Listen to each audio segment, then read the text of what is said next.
perkenalkan nama saya Andi Roni Putra Reva, NIM 2204 dengan prodi Sistem Informasi. Di sini saya akan menjelaskan materi tentang cybercrime, faktor pendorong, cybercrime dan contoh-contohnya, dan menjelaskan apa itu cyber law dan berikan contoh-contohnya. Langsung saja kita masuk di soal yang pertama, yaitu jelaskan arti cybercrime, faktor pendorong terjadi cybercrime, dan masing-masing buat contohnya. Baik, pertama kita harus mengetahui apa itu cybercrime. Cybercrime ini merujuk pada kegiatan kriminal, artinya kejahatan yang dilakukan dengan menggunakan teknologi komputer atau jaringan internet sebagai alat atau sasarannya. Faktor pendorongnya itu sering terjadi karena satu, anonimitas atau kemampuan untuk beroperasi secara anonim di dunia maya memungkinkan pelaku kejahatan menyembunyikan identitas mereka, membuatnya sulit untuk ditangkap atau diidentifikasi. Yang kedua itu kemudahan akses, yang dimana akses yang mudah teknologi komputer dan internet membuat siapapun dapat menjadi pelaku kejahatan cyber dengan relatif sedikit keterampilan atau sumber daya. Yang ketiga itu keuntungan finansial.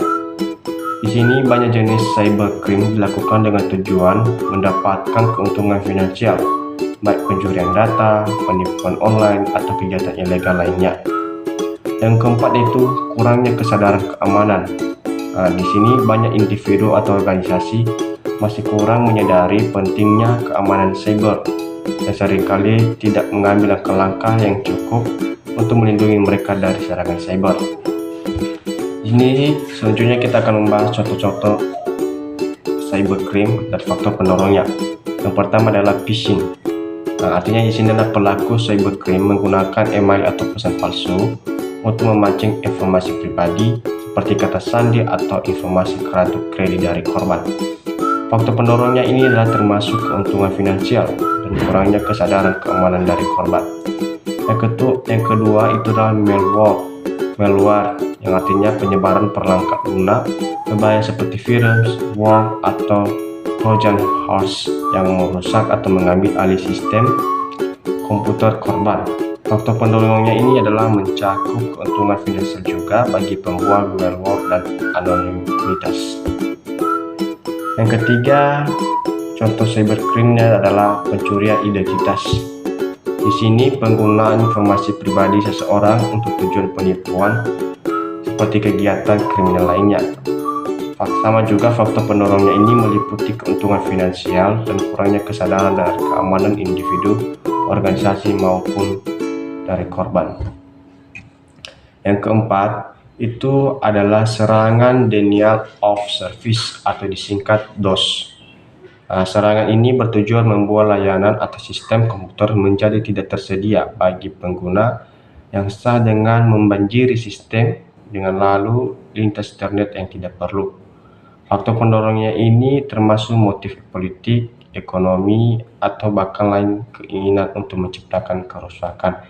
Artinya cyber ini adalah kejahatan ilegal yang dilakukan di media teknologi komputer. Masuk di soal nomor 2, yaitu jelaskan cyber law dan berikan contohnya. Cyber law ini adalah undang-undang dari seorang cyber untuk tidak terjadinya kejahatan cyber.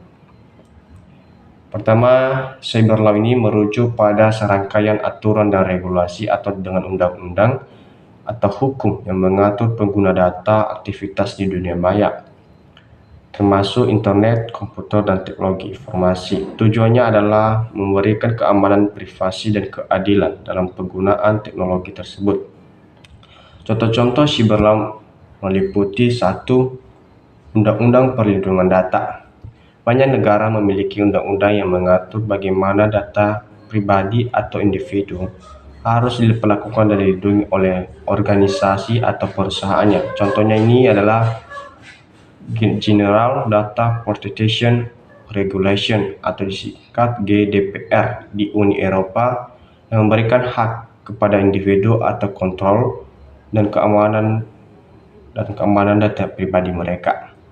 Yang kedua, Undang-Undang Anti Pencurian Identitas. Di sini artinya adalah Undang-undang semacam ini melindungi individu dari pencurian identitas dan menetapkan hukuman bagi pelaku yang menggunakan informasi pribadi orang lain tanpa izin untuk tujuan kriminal. Yang ketiga, Undang-Undang Cybercrime. Nah, di sini ada juga Undang-Undang Cybercrime, yang mana di sini maksudnya adalah banyak negara memiliki undang-undang yang secara khusus mengatur kejahatan yang dilakukan secara online, seperti pencurian data, penipuan internet, atau serangan cyber lainnya. Contohnya itu adalah Undang-Undang Keamanan Cyber di Amerika Serikat. Keempat, hak cipta dan kekayaan intelektual atau disingkat dengan HKI. Undang-undang hak ini melindungi karya-karya kreatif seperti musik, film, dan tulisan dari penggunaan yang tidak sah atau pencurian. Cyber law juga mencakup regulasi tentang penggunaan karya-karya tersebut di dunia maya, seperti contohnya adalah Undang-Undang Digital Millennium Copyright Act atau disingkat dengan DMCA di Amerika Serikat. Yang terakhir yaitu regulasi jaringan dan infrastruktur, yang di sini artinya adalah cyber law juga dapat mencakup regulasi tentang bagaimana jaringan komputer dan infrastruktur internet diatur dan dioperasikan untuk memastikan keamanan dan ketersediaan layanan. Demikianlah dari saya sebagai penjelasan cyber law. Saya ucapkan terima kasih.